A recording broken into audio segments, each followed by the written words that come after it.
Does experience really count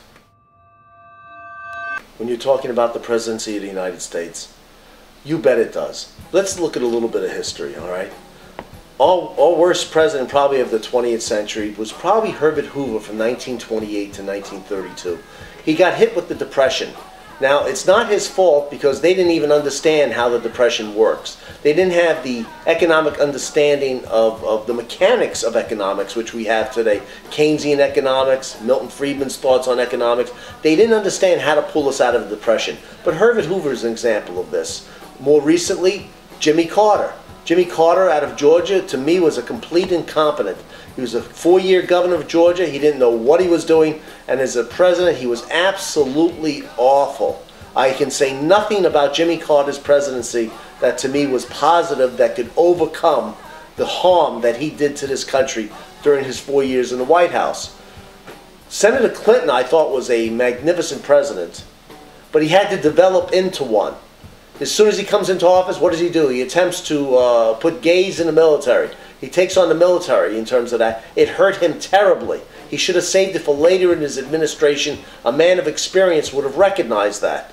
You also had the issue of health care. He did it too early in his administration. He could have gotten it done, and he botched it completely.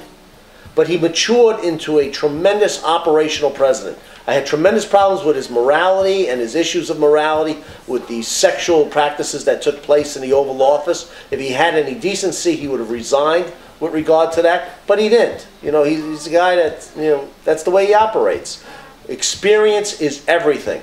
And I think that Senator Obama, frankly, has zero experience. None of his experience has prepared him for what he has to do now, which is if he becomes President of the United States, what does he do now? He's going to have an awful first year or two. He may develop because he's got the brain power.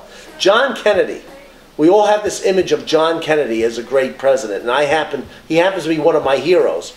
But if you really look at history, this is a man that gave us the Cuban Missile Crisis. And if you don't think that was important, those missiles were out of the ground in this country, in Russia, and in Cuba, and the engines were warming up.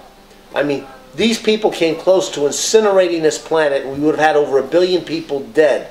They were 15 minutes away from it because he didn't handle certain aspects of the Cuban Missile Crisis correctly, which you will never read about because people don't talk about it. But if you want to know the real story, in a few seconds it comes down to this. Why did President Kennedy go public on Nikita Khrushchev? Why did he announce that he had knowledge of the missiles? Why didn't he do this behind the scenes and give Khrushchev an out? Khrushchev would have immediately removed the missiles. But no, he made it public, he embarrassed Khrushchev, and he put him in a corner.